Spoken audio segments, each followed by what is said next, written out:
अस्सलाम वालेकुम, क्या हाल चाल है।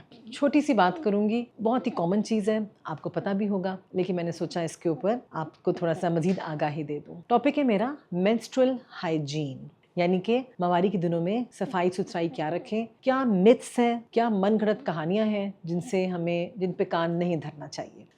पीरियड्स जिन जिन बच्चियों को आते हैं, जिन जिन लेडीज़ को आते हैं, आई एम श्योर के मदर्स ने गाइड किया हुआ होता है। हमारे लिए कुछ बेसिक असूल हैं जो कि पीरियड्स के दिनों के अंदर हर एक को फॉलो करने चाहिए। वो क्या क्या असूल हैं? Number 1, wear cotton clothings. बच्चियों को इस चीज़ के ऊपर आप लोग लेके आएँ कि नायलॉन के कपड़े, स्पेशली अंडरगारमेंट्स ना पहने। I am talking of underwears in particular.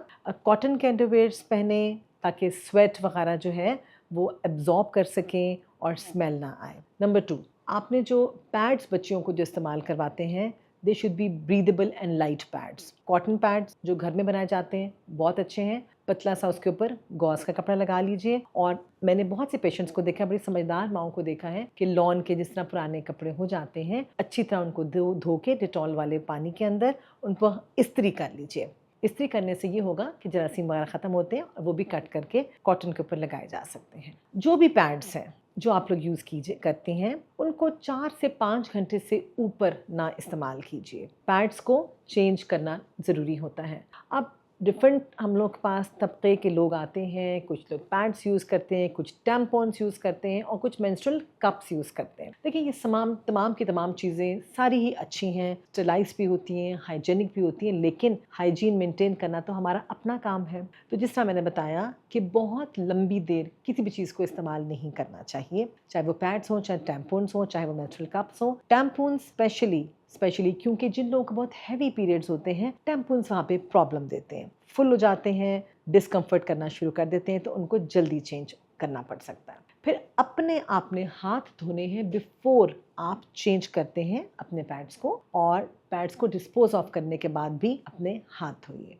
इसके अलावा मेंस्ट्रुअल कप्स, बहुत पेशेंट्स हमसे आके पूछते हैं उनकी सेफ्टी के बारे में। तो जी हाँ, सेफ हैं, सिलिकॉन के बने हुए होते हैं, लेकिन इनको वॉश खुद करना है। साइज का आपने तयन करना है कि डिफरेंट साइजेस के मिलते हैं, और इनको रेगुलरली आपने वॉश करके they can be used again. और अगर आप इनको बॉयल भी कर लें तो that is even a better option, इनको बॉयल कर लिया जाए। Number 3, stay hydrated. पीरियड्स के दिनों में पानी का इस्तेमाल बहुत ज़्यादा कीजिए। वाई?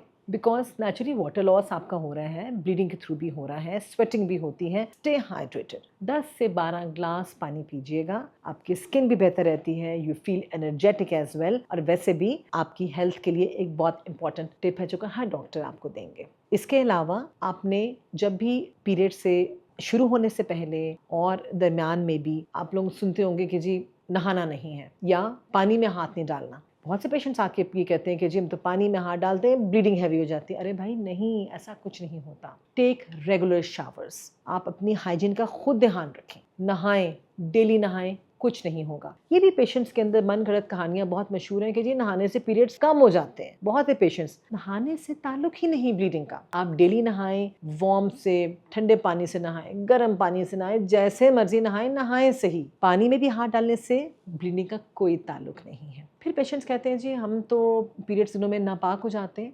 नापाकी, आप रूटीन के काम करें, आप कुरान भी पढ़ें। सिर्फ नमाज का डेफिनेटली ज़रूर है, वो आप नहीं पढ़ सकते, लेकिन ज़बान से तो आप सब कुछ पढ़ सकते हैं। आप कलमा पढ़ें, कुरान की तिलावत कर सकते हैं, लेकिन definitely with in the means रह के आपने तमाम प्रिकॉशंस लेने। आप हाथ में ग्लव्स पहन के पढ़ें, टच ना कीजिए, लेकिन आप पढ़ें ज़रूर। तो ये सारी बातें थी। इसके अलावा बहुत ज़्यादा देर अगर आप टैम्पॉन्स यूज़ कर लेते हैं या मेंस्ट्रुअल कप यूज़ करते हैं, तो एक छोटा सा नुकसान उनका ये होता है कि जो ब्लड है ना जी, बाहर तो आ नहीं रहा, उसका बैक फ्लो शुरू हो जाता है बच्चेदानी के अंदर से, ट्यूबों के अंदर से होते हुए। तो ब्लीडिंग अंदरूनी तौर पे भी किसी किसी पेशेंट्स को हो जाती है, उन लोगों को जो कि इनको चेंज ना करें। इसीलिए बहुत ज़रूरी है कि let the flow come out. जिस्म से बाहर आना, अल्लाह ताला ने बनाया ही ये मकसद इसी चीज़ के लिए कि ब्लीडिंग गंदा खून बाहर निकले। तो बाहर या तो पैड्स पे निकल रहा है, या आपके मेंस्ट्रुअल कप के अंदर जमा हो रहा है, या आपके टैम्पॉन्स उसको एब्जॉर्ब कर रहे हैं। इसीलिए इन चीज़ों की रेगुलर चेंजिंग ओवर बहुत ज़रूरी है। पानी का इस्तेमाल,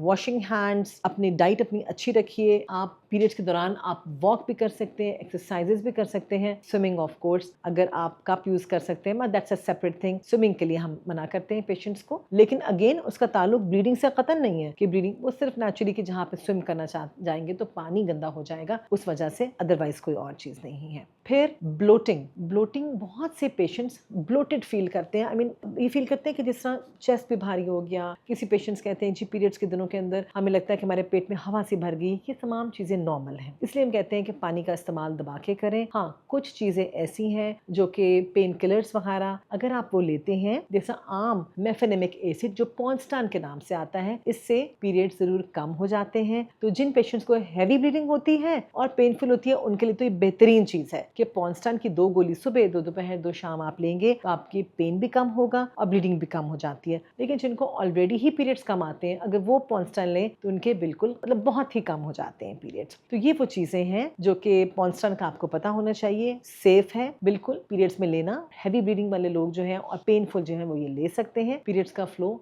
कम करने के लिए। माय डियर गर्ल्स, ये वो थोड़ी सी चीज़ें थी जो मैं आपको बताना चाहती थी कि पैड्स भी आप यूज़ कर सकते हैं जो बाज़ार में डिफरेंट नामों से मिल रहे हैं। कॉटन पैड्स यूज़ कर सकते हैं, उनके ऊपर लॉन का अच्छा सा कपड़ा या गॉज आराम से मिल रहा होता है वो यूज़ कर सकते हैं। टैम्पॉन्स एंड मेंस्ट्रुअल कप्स अच्छी चीज़ है, लेकिन कॉम्प्लिकेशंस हो सकती हैं। शायद कोई डॉक्टर आपको बताए, इसे कहते हैं टॉक्सिक शॉक सिंड्रोम। अगर बहुत ज़्यादा देर तक टैम्पॉन्स अंदर रखे रहेंगे तो जो खून है ना जी, वो बैक्टीरियाज का गढ़ है। Basically bacterias they thrive on the blood, वो तो उनका खाना पीना है। तो अगर ज़्यादा देर तक टैम्पॉन्स लगे रहेंगे तो बैक्टीरियाज जो हैं, जो जरासीम होते हैं, वो उनके अंदर फलना फूलना शुरू हो जाएंगे। और फिर हमने पेशेंट्स को बहुत रेयर लेकिन देखा है, अगर पेशेंट सफाई नहीं रखते तो they go into this toxic shock syndrome. बड़ा रेयर है, लेकिन अगर आप सफाई का ख्याल रखेंगे तो ये चीज़ें खत्म नहीं होती। Stay hydrated, keep yourself clean, अपनी हाइजीन का ध्यान रखिए and enjoy a healthy life. Thank you.